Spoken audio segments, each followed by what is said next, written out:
All right, everybody, welcome back. We're going to be diving deep into the world of DD spaces. More specifically, how you can actually use them. Think of it kind of like your own digital space where you control everything. You've got your data, the apps you use, no more playing by somebody else's rules. And our source material today is all these excerpts that focus on connecting to and using DD spaces. Pretty exciting stuff. Yeah, it really is. Like, what's fascinating to me is how DD spaces are really flipping the script on how we think about our digital lives. It's almost like you're moving from a cramped rental to like a spacious home that you own. Oh, we like that. You get to like design the layout, set the rules, decide who gets to visit. Okay, I love the analogy. Yeah. But how do we even get into this digital home of ours? Well, the excerpts, they kind of outline two main paths you can take. First, you can connect through a DID ID wallet. Okay. So think of it as your digital key ring, Yeah. Holds keys that unlock different spaces. You just pick the right key for the space you want to enter. So it's pretty straightforward. What about the second method? The second method involves connecting directly through a gateway address. Okay. It's kind of like dialing a specific number to enter a private network. Wow. It's a more direct approach, especially for developers who want to integrate their applications with DID spaces. Direct and efficient. I like it. Yeah. But how can developers seamlessly integrate with DID spaces? That sounds pretty technical and challenging. Yeah. So that's where the Arcblock DID Space React component library comes in. Okay. It's made specifically for developers that are working with React. It gives them a set of pre-built components that really just simplify the entire integration process. Imagine like a toolkit with all the parts you need ready to go. No, that makes a lot of sense. And once we're connected, is it just a blank canvas or? No, not at all. You get visual feedback through the DID Space status component. Okay. Picture like a little indicator light. Green means connected, everything's good, it's running smoothly. Gray means disconnected, it's a temporary disruption. If you see red, connection error, you know something's wrong, you need to troubleshoot. So green is good, as gray is hold on, and red is, oh, Yeah. I got it. Exactly. But I imagine even in our personalized digital space, Right. Things can go wrong. What are some of the bumps in the road we might encounter? You're absolutely right. Just like in the real world, there are, limitations and exceptions within DID spaces. So let's hear, what are these digital speed bumps we should be prepared for? One common exception is insufficient usage. It's like maxing out your data limit on your phone plan. You need more storage space. Then there's subscription expired, which is pretty self-explanatory. Your access has lapsed. You need to renew it. So just like a gym membership. Exactly. Got to keep those payments coming to maintain access. Yeah. And for enterprise users, there's also overdue invoice, a friendly reminder to pay the bill. Then we have version incompatibility. This happens when an application needs to be updated, to work properly within the DD space. So we're talking about outdated apps needing a refresh. Exactly. And then speaking of security, there's CORS interception.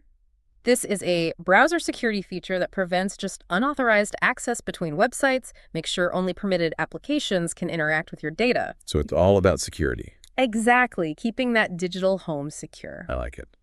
What else? And finally, there's a network error. We all know this one, whether it's signal disruption or maybe some server issues or just temporary hiccup with the DID space service itself. It kind of just highlights how important a stable internet connection is. Those internet gremlins, they just seem to pop up at the worst time. They do. All right, so we've got our connection methods, we've got our status indicators, and our potential exceptions. Now, for the really exciting part, what makes DD spaces so special? How do they go beyond just storing our data? Yeah, that's where the enhancements come in. Yeah. These are upgrades specifically designed to make the whole DD space experience, smoother and more efficient and really personalized to your needs. Ooh, I like that. Yeah, think of them as like tools that empower you to manage your digital life. Okay. So first up is the application launch process. Previously, installing a new application in your DID space might have been a little cumbersome. Okay. But now it's been streamlined to make getting started a breeze. You just find the app you want, boom, it's ready to go. I like that. I hate wrestling with complicated setups. What else is on the menu? Next up, we have the dashboard. It's like your command center for everything DD space. Okay. You'll find a backup tab. It acts as a safety net for your data, ensures you can restore your information if anything goes wrong. Think of it as your digital insurance policy. I like that.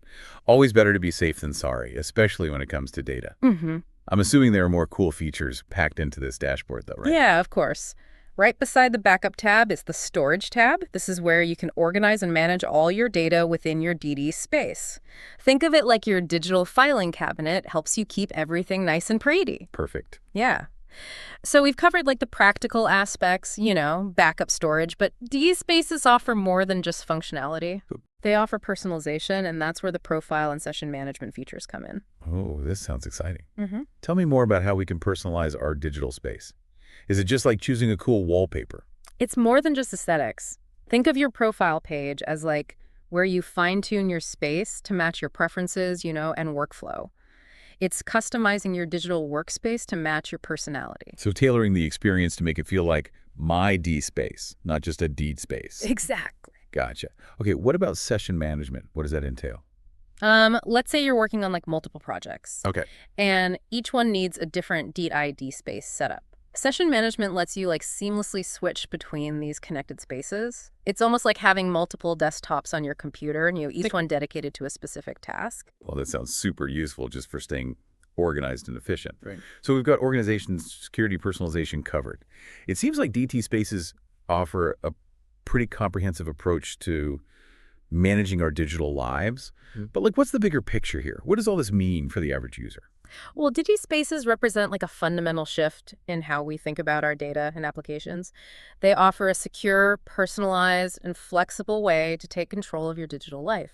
It's about moving away from those walled gardens and those fragmented data silos and giving the power back to users to own and manage their digital identities and assets. Wow, that's a powerful concept.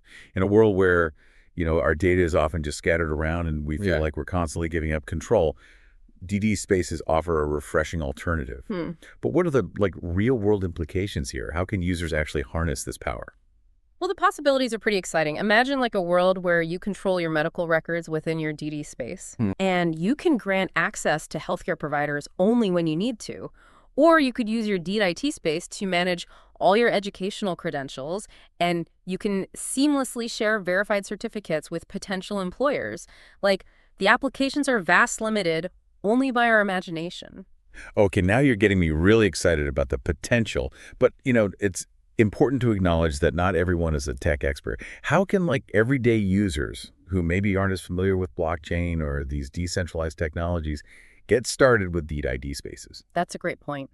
One of the key goals of DID spaces is to make this technology accessible to everyone, regardless of their technical expertise. We're talking user-friendly interfaces, intuitive dashboards, and comprehensive documentation are all designed to make the whole onboarding process smooth.